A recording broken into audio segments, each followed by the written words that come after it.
Good morning and welcome to the Up Zone, where understanding politics is made simple. We are your two hosts, Mr. Elmer Floyd, former House Representative for the 43rd District in the state of North Carolina, and myself, Tisha S. Waddell, former City Council member for the 3rd District in the city of Fayetteville, North Carolina. Good morning, Mr. Floyd. How are you? Good morning, teacher. I had to turn that ear I every saw week you. because I don't want you to slip there and take my title now because I know you improve you improving now, but I I could just don't want you to never. slip. I could never. I could never I mean, fill I'm your just shoes, sir. uh, uh, what? Never. Te- Teacher, I tell people when I talk with them, and I say, look down. I say, you're standing on me. I'm the doormat. I You love that. clean your feet and you walk inside, and you don't even think about me. You just walked all over me. Mr. Floyd, and, But and I I love but it's there's a a catch. humility. There's such a humility in being able to say that because listen, I am essentially I for the last however many years I've been a stay-at-home mom and wife. Doormats are so important. They are so Yes, important because if yes. you don't have something to catch all the crap before it makes it into your domicile, you are stuck constantly in this cycle of tidying and cleaning. So those of us who are humble enough to be the doormat, we're so important and people don't even realize it. Yeah, they seem not to. They just see it down there and they just walk on it and go Disregard in. it. And like some people, they don't even allow you to wear shoes in the house. I don't. Yeah, no shoes allowed. My back door is as far as they come. Yeah, Yeah, because it's gross. so that's just me. I mean, I feel honored. And second thing, you know, sometimes I try to hold the mailman back, but he just comes anywhere and bring them unique notes. Mr. Floyd, And he listen. I uses it really all the liked my time. mail lady until she brought them county revaluation letters. Teach God. It's a good teach. Now, if you take that note, that we got, and I'm sure that you have gotten these calls. Miss Wilder, we want to know if you want to sell the property at 1515 John Doe Street. Yeah. And when you tell them, we just had a county evaluation, and the property now is valuated at X. They don't want to talk with you now. I mean, that's what they evaluate. They don't even know that our property tax was evaluated Right. They and still want to how much offer our property tax. 83,000. Yeah, I mean, come on. I mean, they have to keep up with the time. But today we're going to have the chair of our commission to come on and talk with us. And I got my hand crossed, my leg crossed, and my feet crossed.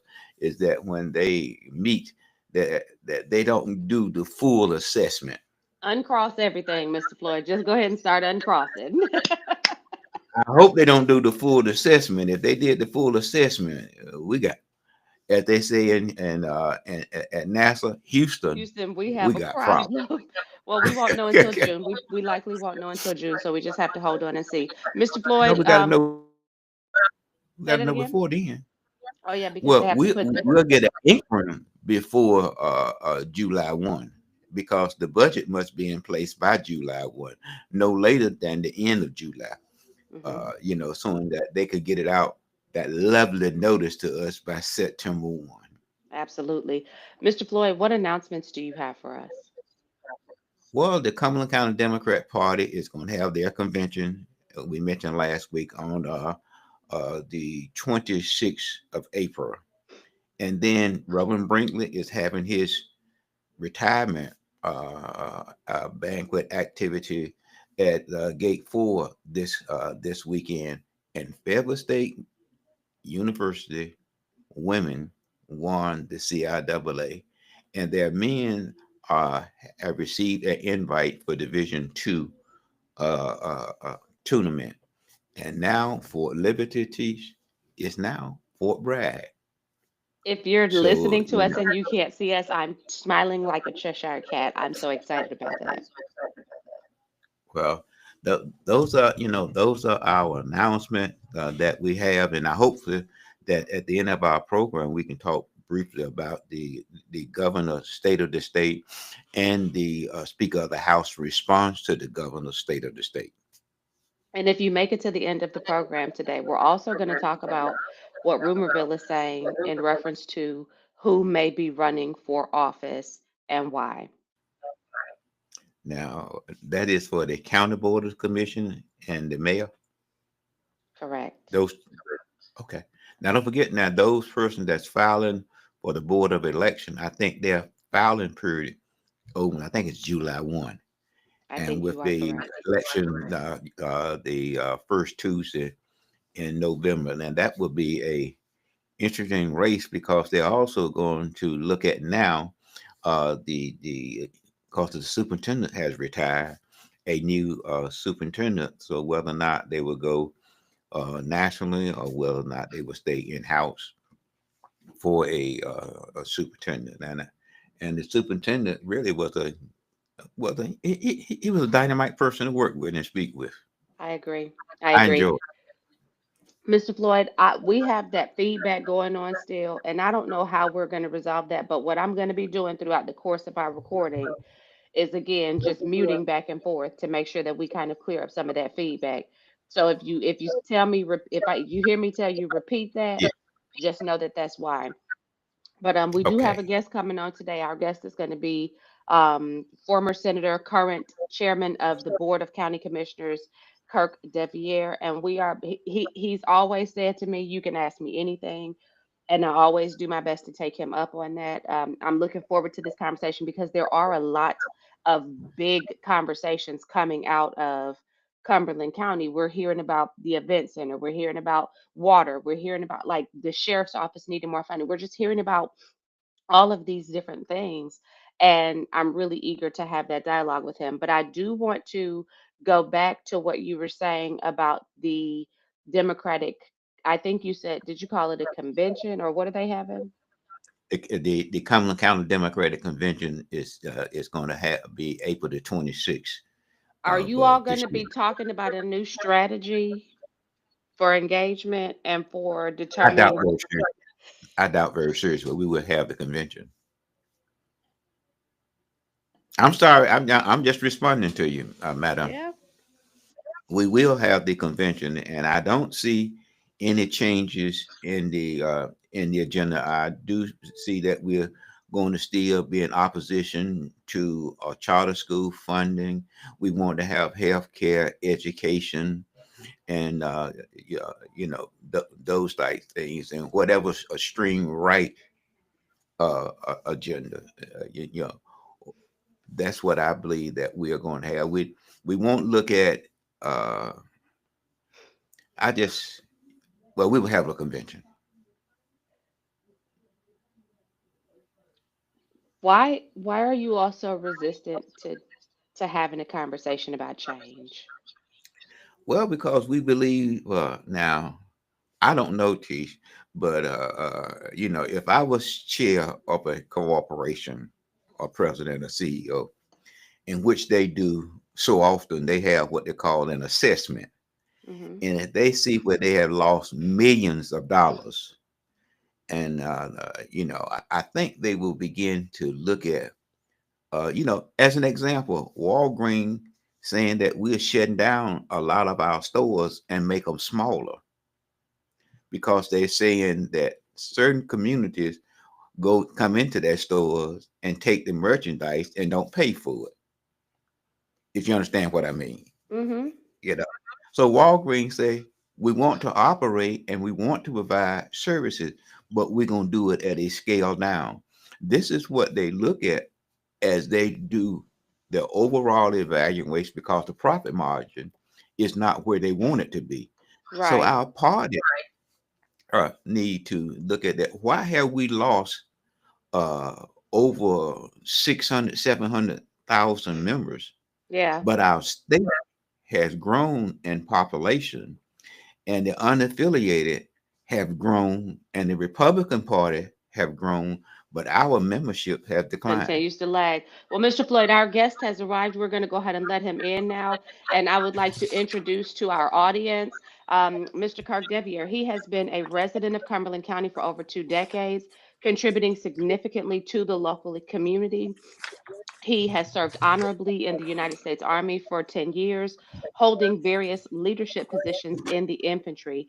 After his military service, he established the 219 Group, a full service marketing, advertising, and public relations agency with offices in the Fayetteville and Raleigh area.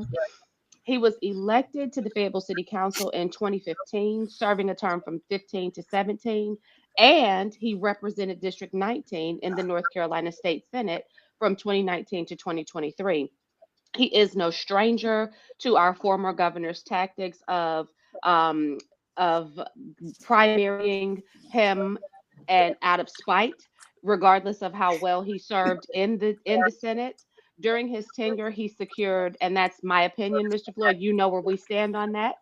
During his tenure, he secured significant funding for the community, including allocations for clean water infrastructure and health studies. He championed education funding and worked to reduce taxes for working families and veterans. In December 2024, Mr. Devier was elected to the Cumberland County Board of Commissioners representing District 2 and was selected by his peers as the chairman Lost your volume. involved in critical issues such as clean water access, economic development, education, affordable housing, mental health, veterans affairs, and overall quality of life improvements for Cumberland County's residents. Commissioner Devier has emphasized a people first approach, prioritizing community needs over partisan politics. In fact, that's how I met him, standing down in the muck and mire off of Murchison Road after the effects of one of our most catastrophic hurricanes. He continues to advocate for servant leadership, creating opportunities for all, and ensuring accountability and fiscal responsibility in managing public resources. Commissioner Devier, welcome to Upzone. How are you? I'm great. It's great to be here. Good to see you, Ms. Waddell, and of course, my friend Representative Floyd. It's always a pleasure to see you. Listen, Thank you, sir. we saw a picture of you. Larry and I were looking at some pictures, and Larry said, "Look at his beard." And before I could even censor myself and tell Jenny she knows I love her, and everybody watching, Jenny knows I love her. I said, "Look at that silver fox. You are wearing that beard, sir. It Thanks, is ma'am. I working for appreciate you. it. I Congratulations appreciate it. on being the chairman of the board, Mr. Floyd. There's something about y'all men. Y'all can go gray, and it's so distinct and distinguished on you. We go gray, and we just start looking like old ladies. Like it's a very few women who can pull that off. But Well, Mr. it is Mr. what it is. It That's really right. is. It really is. Mr. Floyd, I'm very excited about today because we have so much going on in our county. I would like to throw the first question to you because I know you've been chomping at the bits to have this dialogue.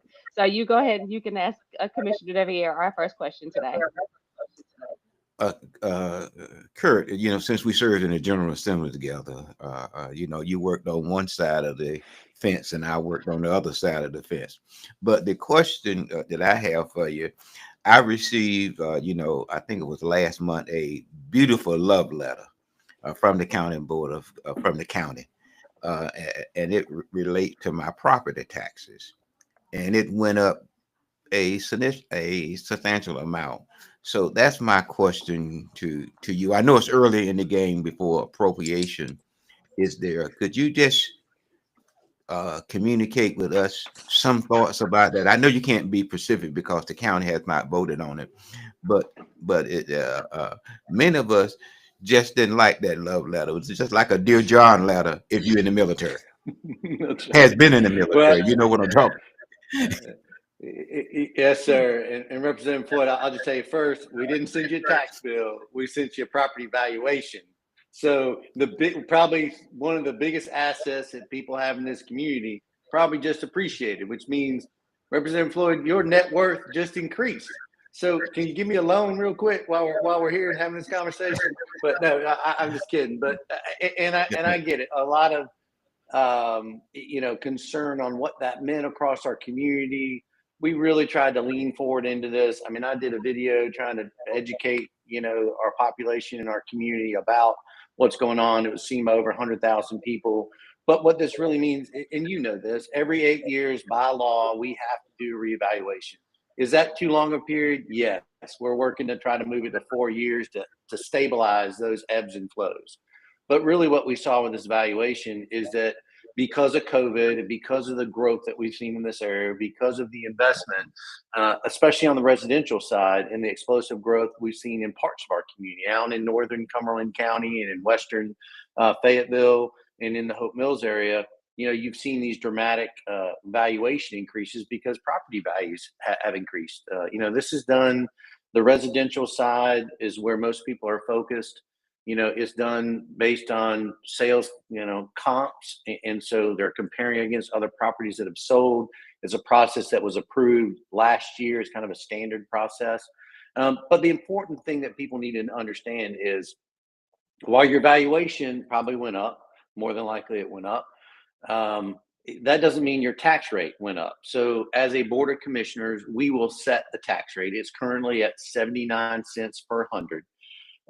We will set that tax rate in the month of June as we go through this budget process. You're going to hear a lot of conversation around it, around a term called revenue neutral. And I know Representative Floyd, I know you know this well, and Ms. Waddell, I know you know it well from your days on city council.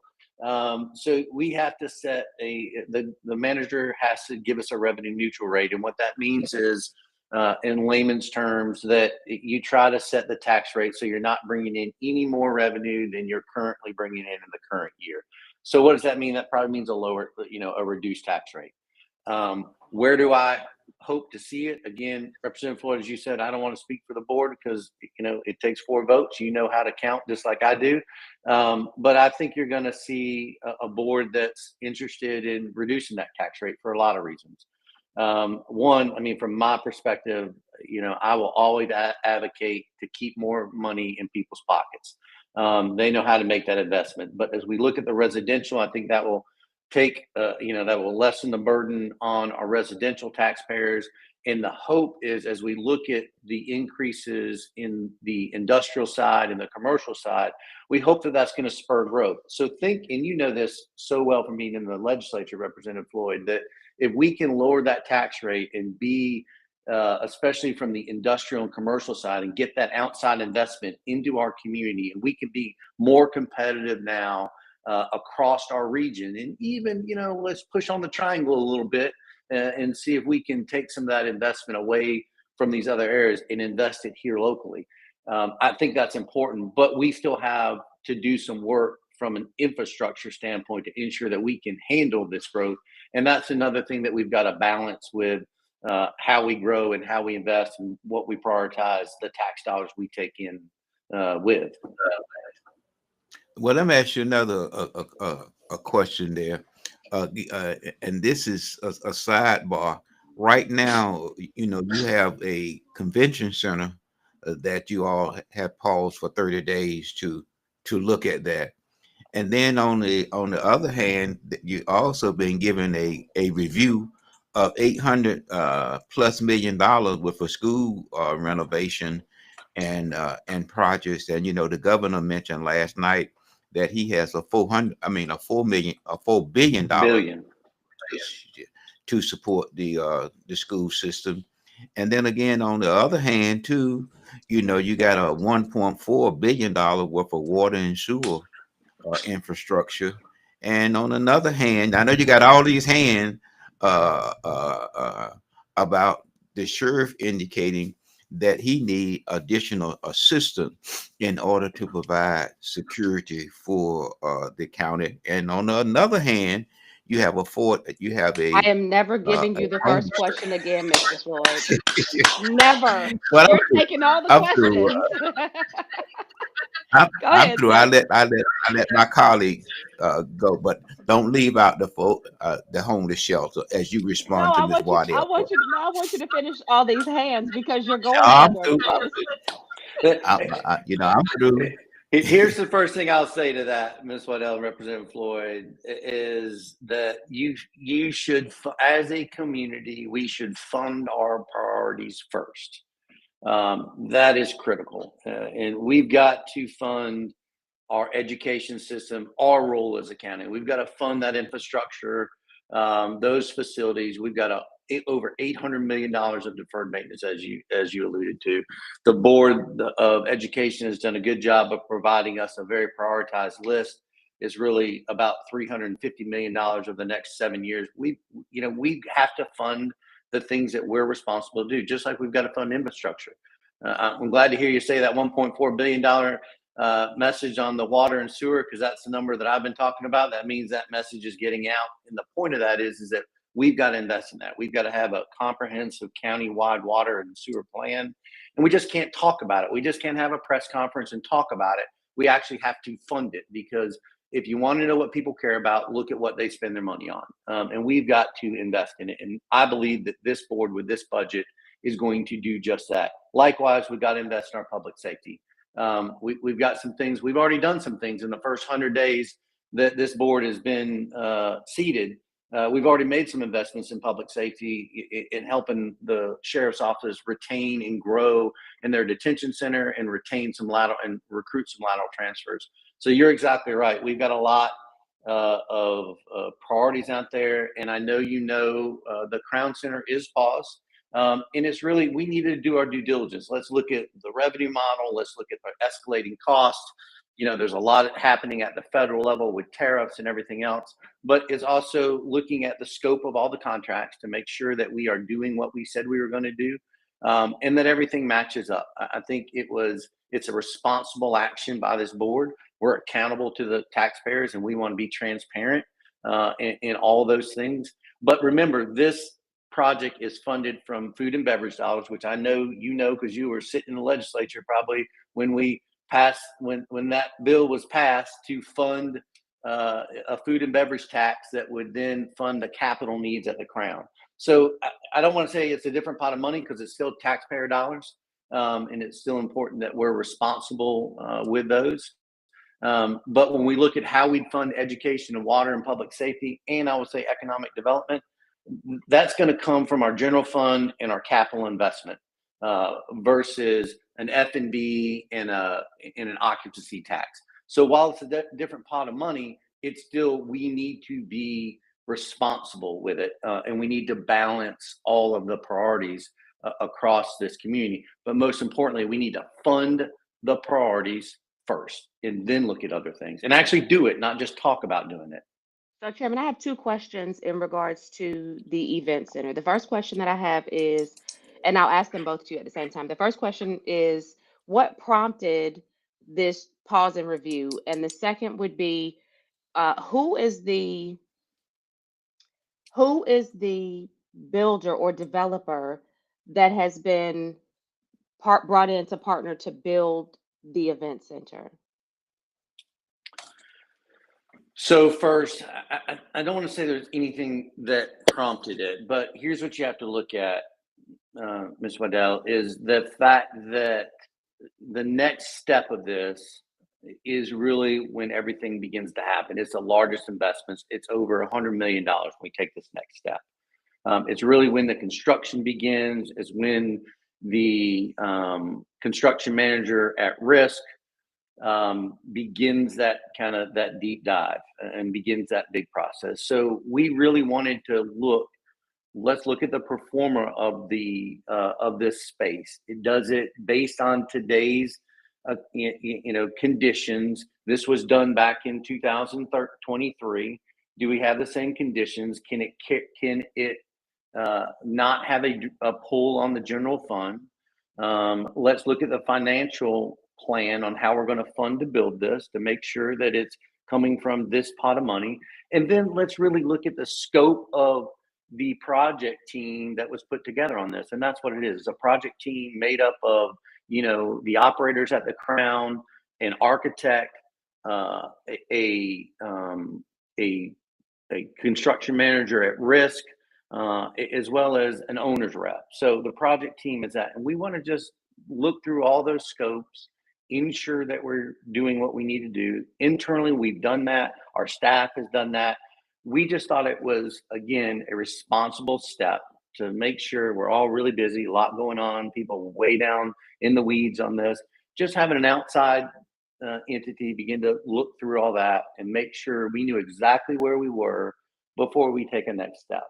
Was there anything that gave you all pause that made you say that this needed to happen? Because again, it's been 2 years, but 2 years in government speech is like 5 minutes for the rest of the world. And so when you're looking at that, was this because this is a new board and you guys do have different vantage points? Not only do you have different vantage points, but you also have different strengths. So now we have Henry Tyson, who's in the development space, and we have Pavan Patel, who also exists in this space. So does their experience, I've said this a number of times when it came to the city council, that the inexperience in that capacity led to not understanding by many of the members of the city council, not understanding the development process and what's really important as we moved forward in that. So is it possible, and I know that you can't necessarily speak for the prior board, but is it possible that their lack of experience in these areas may have been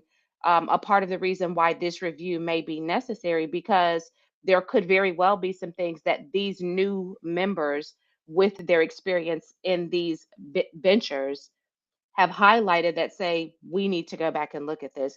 Or is it and this you can this is speculative what I'm going to ask, but is it also possible that this was pushed in a way that it was not properly vetted and put together, and just that's why we're seeing this, because this is what the community is sort of speculating, having seen what has happened at the city level with all of the projects that are going on, and understanding now that government can really get it wrong. They can go out and they can hire somebody who's not qualified, who's not properly vetted. Is it possible that this may have been some of the things that the county wanted to ensure was not happening with this project? And this isn't anything about a previous board, Ms. Waddell. It just isn't. This is about doing our due diligence. Let me put it in perspective. So this is a $145 million project, but it's really about a $180 million project because there's a parking deck that's attached to this. So when we speak about this project, we can say it's $145 million, but it's $180 million that we are committing. That's the largest project that this county has done in probably forever, but a long time. And so it's about due diligence. It's about being responsible. It's ensuring that we've got everything that we need and all the information, all the scope is correct. Our partners have done what they need to do and can do what they need to do before we take this next step. This next step is over $100 million, not even talking about the parking deck, because we haven't even started that process. So you got about another $133 million worth of money that is going to be spent at this next step. And we just want to make sure we get it right, because while previous boards brought this vision to life, and our community deserves quality of life amenities like this. But now it's incumbent upon this board to make sure that we do it responsibly and we do it in a way that is transparent and accountable to the people that elected us. Is so the developer, we were talking about the partners. Is the developer for this project Metcon? Is that one of the So, partners? the project team consists of MVP Carolinas, which is the owner's rep. It consists of Oakview Group, which is the team that manages the Crown. Our architect on this is Ewing Cole, and the construction manager at risk is TA Loving and Metcom. So they're combined. The work that's been done so far is really the bulk of the work that's been done so far has been by the architect. And the work that you've seen has really been around the architect. The small amount of work, site prep, and a couple other things has been some of that CMX, the construction manager at risk piece of it. So a very small part has been done by the construction manager first. a bulk of the work that's been done so far is all by the architect. Okay. Last question on for Sure. me on this. You all are represented, reportedly represented by the Hutchinson Group. Are these other partners, do they have legal representation that has to interface with the Hutchinson Group in order to be able to complete this review process? Or is this independent of any other legal representation on their side? Uh, And right now, I'm not sure the connection points between. So our staff is working with Hutchinson Law Firm to do this evaluation. We'll interface with the project delivery team members as needed. What that interconnection looks like, quite frankly, we've got a quality staff that can, work through those. The board will not be involved in that level, which is why we retained outside counsel or Hutchinson. outside, Hutchins to do it, and he will provide us information back, by which then we will ask him any questions or get the information that we need once they finish that review. Mr. Floyd, I know you chomping at the bit. Go ahead, sir. Uh, Thank you, Mr. Senator. Chair, Thank you, Commissioner. I understand. I understand that the investment, but as I look at it from a citizen standpoint of view, I see it as a small footprint for the project itself. And to me, it's looking at the footprint and the dollar value. I just think that that project should have been, this is just me speaking, and talking with members of the community. It's done, but I think that it should have been done in another portion of our community wherein that we could have jumpstart economic development. We took up 210 parking spaces, from the courthouse. I believe that you all bought the Yarborough law firm, but you still have another law firm office right in the footprint of the economic development. And Cumberland County has not had the stomach to do eminent domain, and so that prevent the project from having a full scope. But I'm just saying to you, to me, $180 million, and then you're gonna go on the sure side and take up parking spaces from the courthouse, and put up a $11 million, 11 floor parking deck. To me, uh, I agree sometime back with Commissioner Fairclough when he said that the project was unique, if you understand what I mean. But that's just me talking.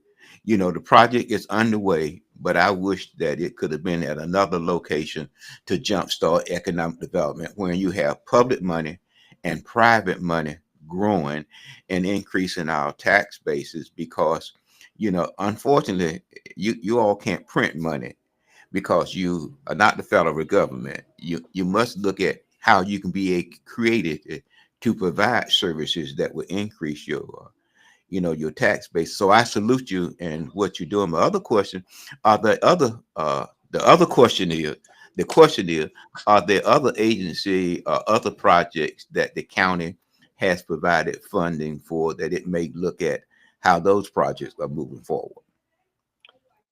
Representative Floyd, I will tell you that as we move through this budget cycle, I can assure you that this board is looking at how we prioritize our dollars, how we spend taxpayers' dollars, and how we do it in the most efficient and responsible way. I would like to say that Mr. Floyd, I got you muted. Whatever. I would like to say that we do appreciate, and on behalf of the citizenry of Cumberland County, we do appreciate the slowdown and check it out again approach. We're not mad at it at all. We feel like we've wasted a lot of money with a lot of these bad decisions, and so we certainly appreciate that. Please do take that back to the board. I do want to follow up with one additional question in terms of the event center, because I think that Henry Tyson, in his newness to the political landscape, made a statement that really was very it was it gave some people who feel like Mr. Floyd a glimmer of hope, because he said that this could be a pause, this could be a cancellation altogether, or this could be a new location. Was he premature in saying that, or is that the temperature of the board in general during this conversation? I think in his conversation with a reporter, um, those are the four options. I mean, and Ms. Waddell and I know Representative Floyd, I mean, when you talk to the press, they can frame things. So when you look at options, those are really the four options. It's kind of like saying, are you gonna, buy a house, rent a house, or are you gonna move into your parents' house? I mean, there's only so many options when you're coming out of college. So I think it was more of this is kind of what's in front of us. It wasn't, I don't want to say that he was, foreshadowing anything. I just think it's, he's uh, Commissioner Tyson is very matter of fact. And he's, he's been a great commissioner and a teammate for me in this first 100 days. And I think it's just there's four options. Let's talk about water. Let's do it. You have expanded the footprint. The board has decided to expand the footprint of former Comores site where what needs to be tested. And so now we're looking at, I think the article that I read said expanding into Moore County, a little bit larger territory into Cumberland County. What prompted that? What facilitated that decision? So actually, that DEQ did that. DEQ, the state agency, directed Comores to expand that footprint. So that's a good thing for Cumberland County because what that does is if you're in that cone or that radius that DEQ has established, and it grows as contamination is found, but if you're in that footprint, then you can get your well tested if you're on well water, not private water, not PWC water or a private connection.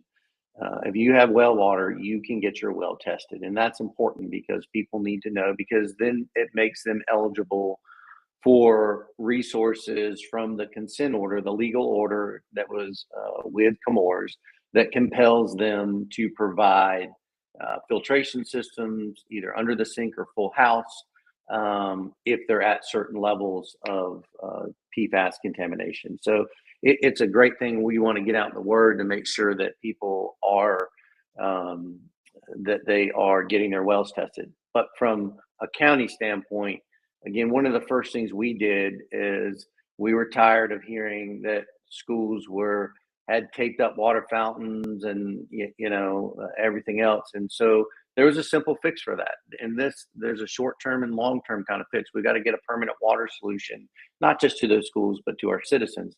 But in the short term, for 4 years now, we've had water fountains roped off. The simple fix is put filtration systems inside the schools.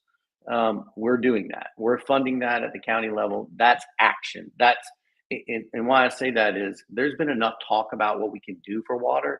This board and this county has the ability to make the investments to begin to move, no matter what the contamination levels are, no matter what. People deserve safe, reliable drinking water. And that's what we need to provide. And so putting filtration systems at the school system on each of the receptacles is a small step. But what that does is in the next 3 months, 4 months, by the time we'll probably get it in the summer based on, the op tempo of the school, that makes sure that our children have safe water. That could have been done 3 years ago, quite frankly. The point in what I'm making is this board is going to fund the priorities, and the priorities are clean drinking water, investing in our education, public safety, job growth. Those are the things, mental health.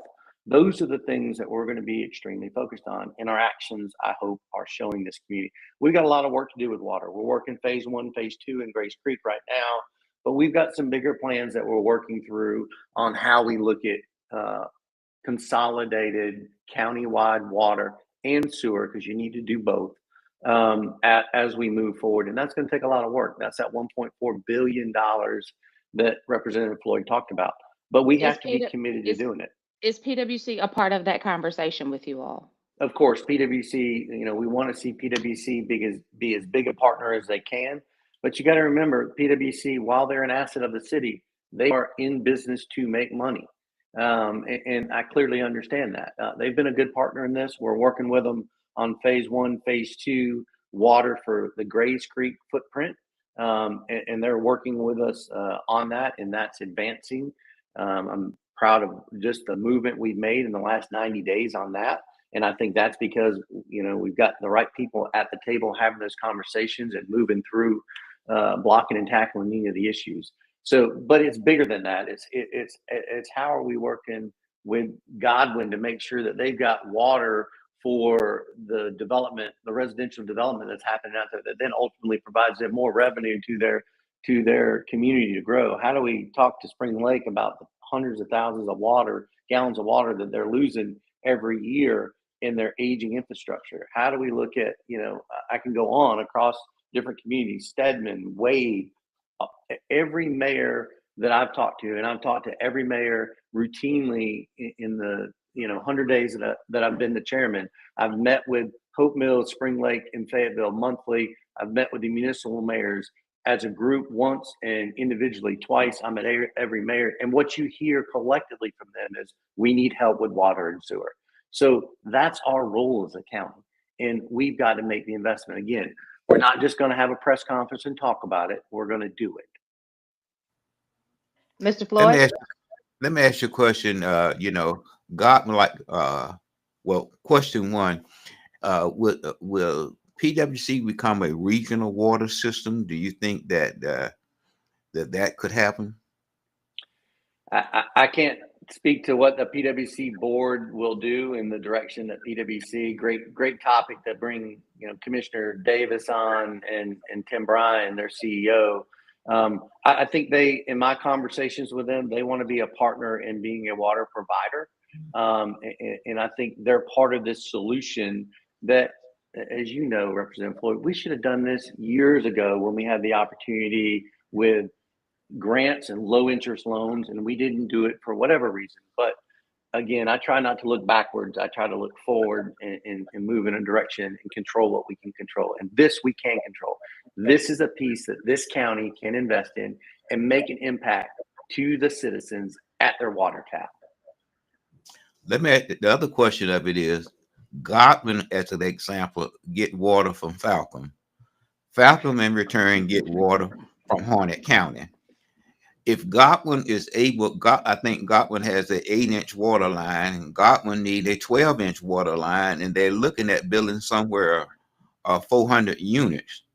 And that's what we call creativity. If those 400 units are built with value of $400,000 or higher, do you think that it would increase the county tax base? Of course it will, and it'll help those municipalities as well. But the point of it is they're also band-aiding together a system. Mayor Burnett is begging for help, and I've had multiple conversations with him, and we're going to ensure that his voice is heard. I mean, he needs $3 million for a 4-mile pipe. But the thing that I'm encouraging us as a community to look at, and we'll begin to be more public about this direction and this vision over the next several months. But how do we've got to fix some short-term needs, because you got to have water now for certain things, but we've got to look at on the bigger picture, how do we grow this together as a community? What does that look like when we have countywide water? And we do it, in a way that is for the long term, not just to put a pipe in to fix a couple development. We've got to look at the overall growth. Where's our industry growing? Where's our commercial growth happening? Where's our residential growth happening? And how do we ensure that we've got capacity for water now and in the future, and that we control our own destiny on those water sources? Because if you're getting water from another community, and that community needs to grow, guess who's going to be sacrificed? Well, that's, one thing that we tried to do when Billy Richardson and I, when we was in the General Assembly, we tried to leverage our vote. And you wasn't at that time when they were trying to locate the health department. That's right. And we said, that we would support if we can get the health department to be at exit 65. And that will provide economic growth for our county. And we're talking about given what we knew that I-95 would be expanded for a young person like you and Tish, I mean, that's a 35 minutes drive. I mean, that's a pit That's right. stop. That's right. That's a pit up there. So that's what we saw as being created. Godwin will grow, the county will grow, and those are the kind of things that I saw as a legislator, not just sitting in a seat keeping it warm. But my last question for you: this been 120 days, 100 days, 100 days yesterday. 100 days. So how do you feel so far serving at the county chairperson? Some people say that some have treated you lukewarm and some people just have treated you. I'm just being sarcastic with that statement now. But what are your thoughts there, being in that leadership role for the first time? Yeah, it's definitely different, as you know, from the state level. You know, and Ms. Waddell, you appreciate this from being on a board where you've got to bring other members along. It's the same thing in a county role. When I was a senator, it was my office. I could do what I needed to do. You know, I had to work within a caucus, but ultimately it was my office. Same thing with Representative Floyd. You know, as a county commissioner, especially as a chair, you know, it's my responsibility to make sure everybody understands where we are. There's consensus on the direction that we're moving. While I may not always, we may not always agree on that direction, but we've got to find that consensus and move it forward. I think this board has done that. Yes, some people question whether I can step in day one and be able to lead this commission because I never served at a county level. I think I'm showing that I can do that and do that in a very competent way. I'm hopeful that we're showing that. I think this board has hit the ground running and we're addressing the things. I mean, we've done strategic planning that hasn't been done in 3 years.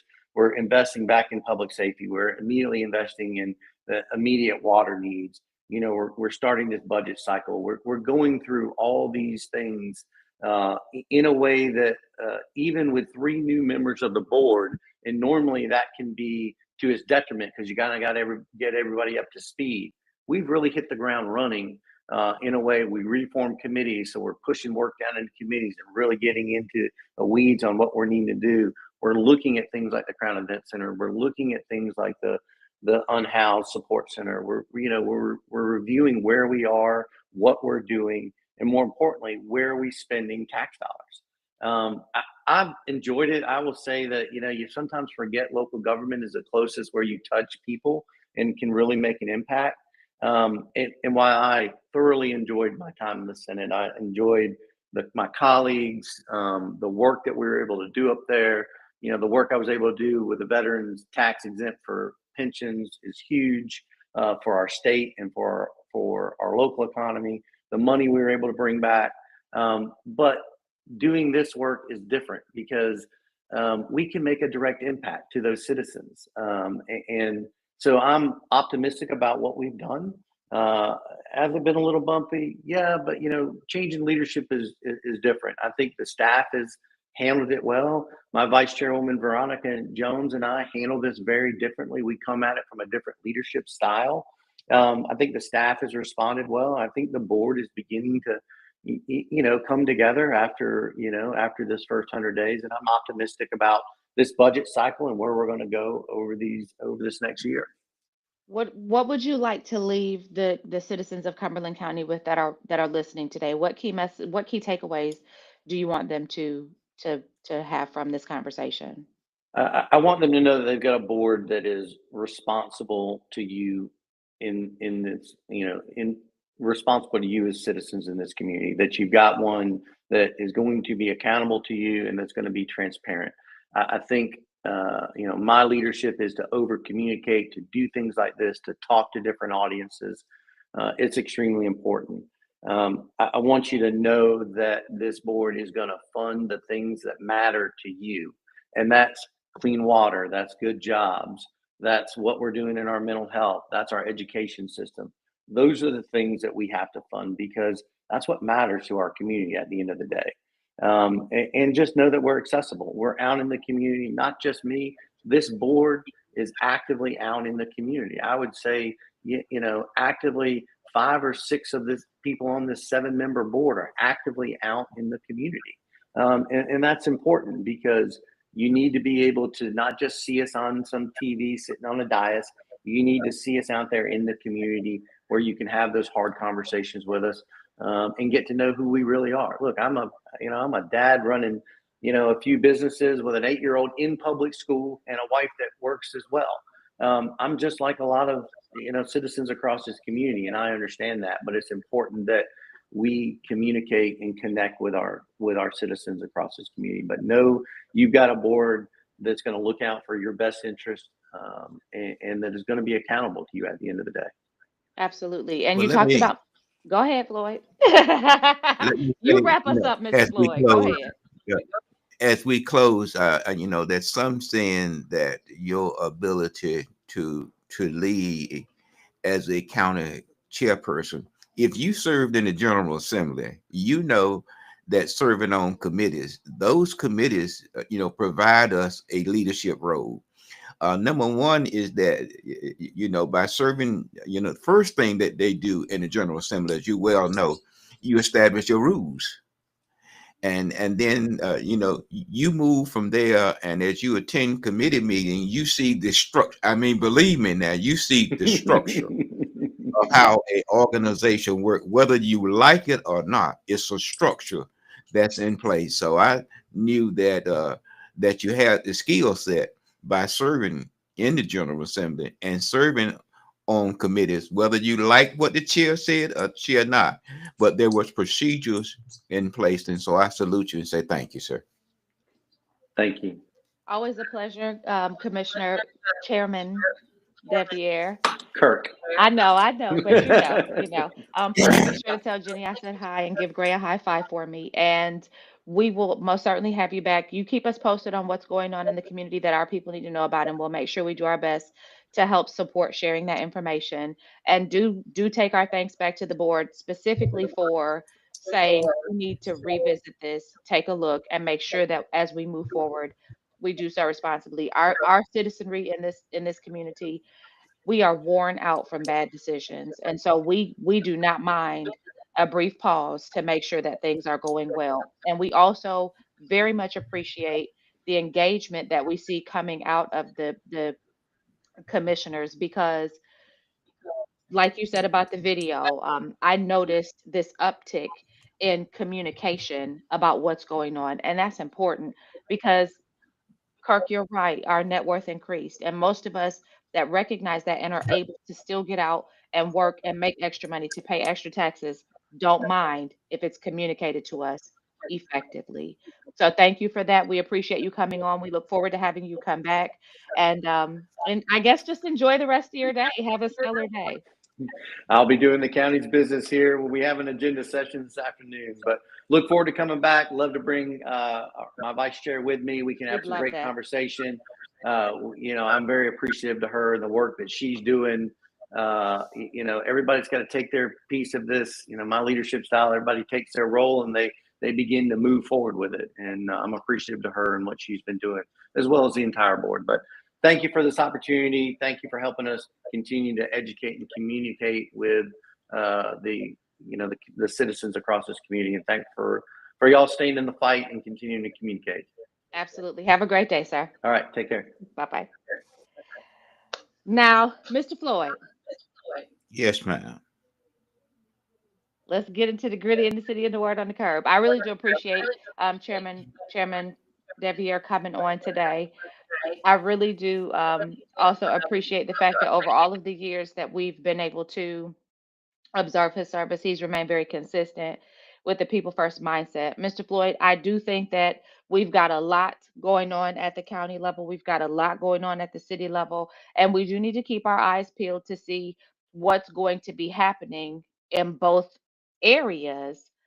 But one of the things that we absolutely need to talk about is the rumor mill about who potentially will be running for mayor and who potentially will be running for the Board of Commissioners. And Mr. Floyd, is interesting because if you remember last week, I asked you this question, and then a day or two after I asked you the question about who we thought was going to run, we saw some random Facebook post about Kathy Jensen potentially throwing her hat in for mayor. And I got a call the day that that post came out, the day after, from somebody asking me.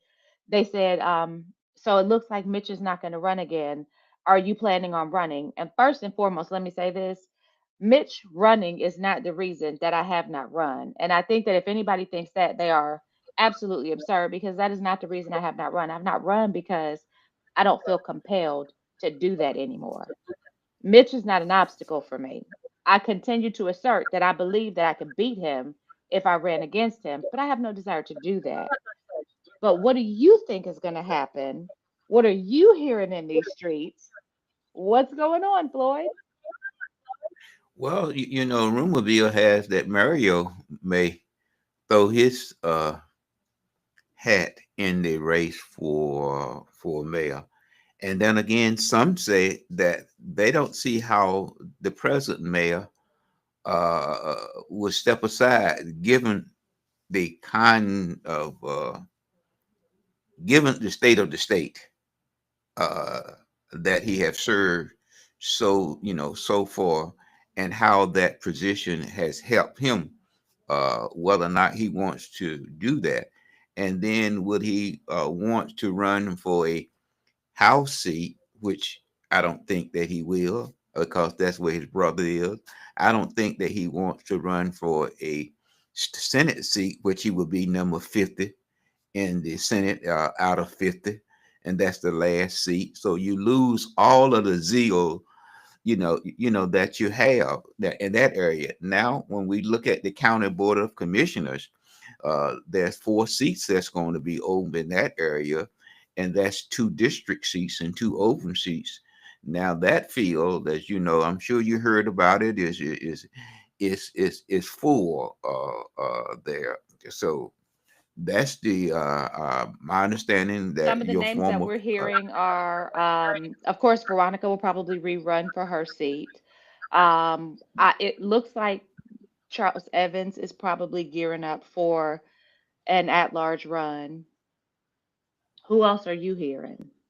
then we heard that Larry Wright may run in a district seat, and then we heard that Tony Stewart may run, at large there. And so we heard like Charles McCutcheon indicated that he may run again for the Board of Education. So we have, a unique field, and many people. There's others that's out there that I don't want to mention. Wants to challenge, which is the district seat, Glenn Adams, because of the Smith Why situation. you don't want to mention When them? They not ready to be mentioned yet? Well, they haven't mentioned it in public, but you get rumor bill coming Gotcha. around in a circle there. But I just mentioned those that have said it in a public setting, that they might want to consider that.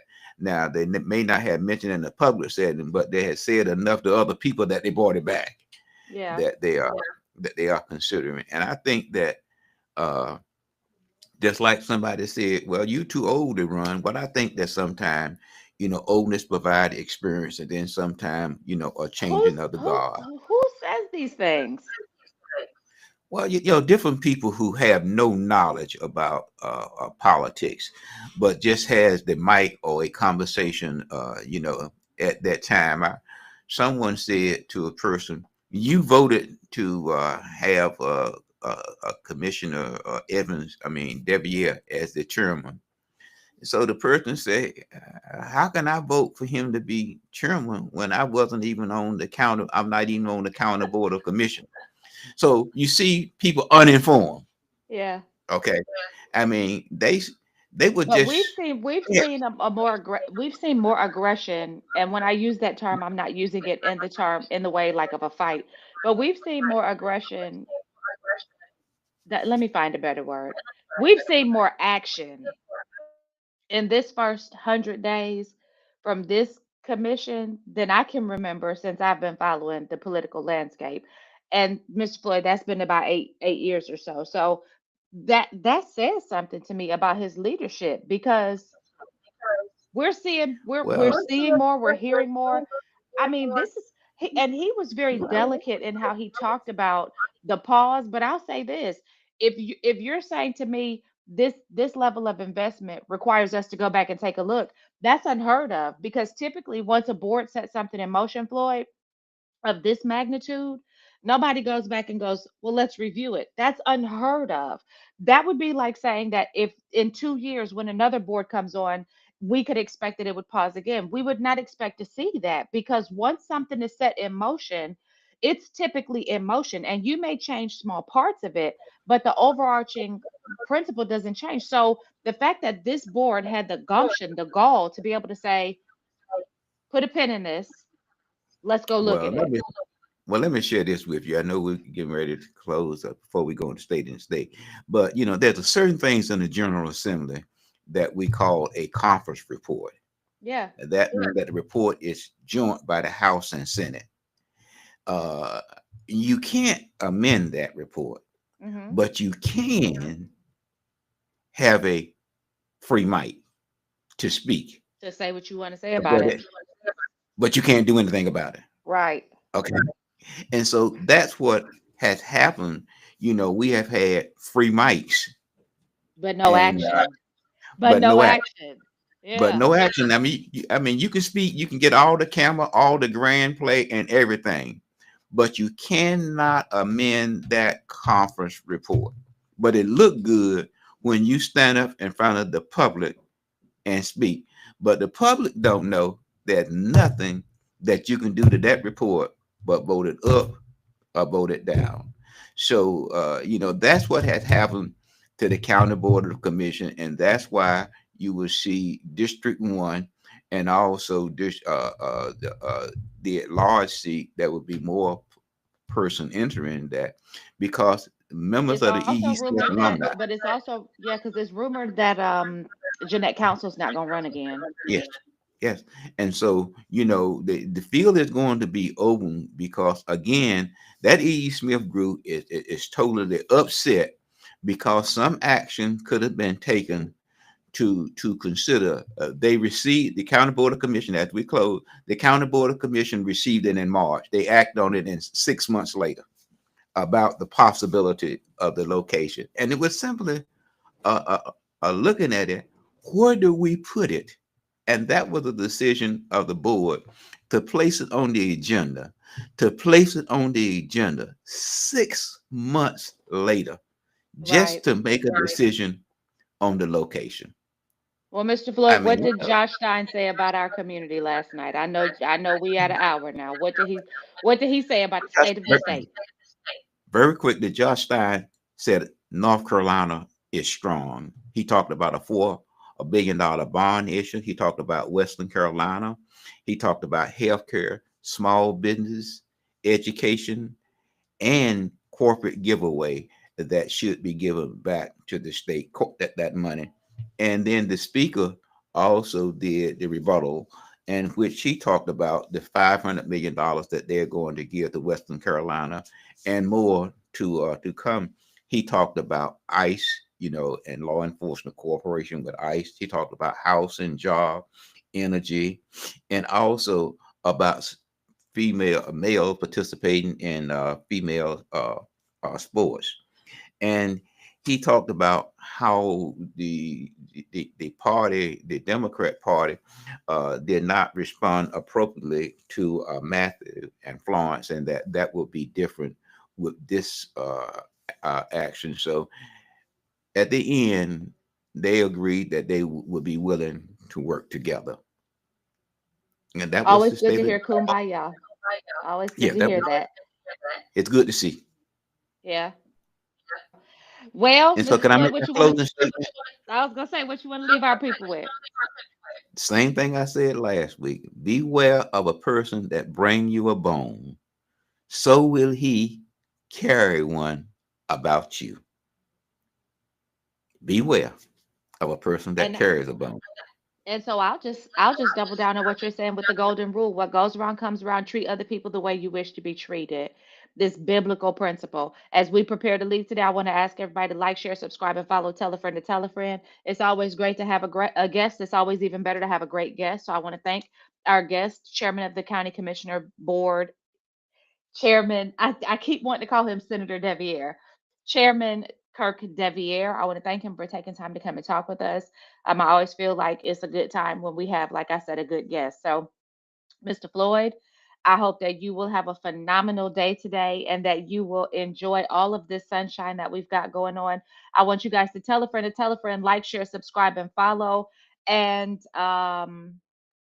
I guess with that, we'll catch you on the next episode.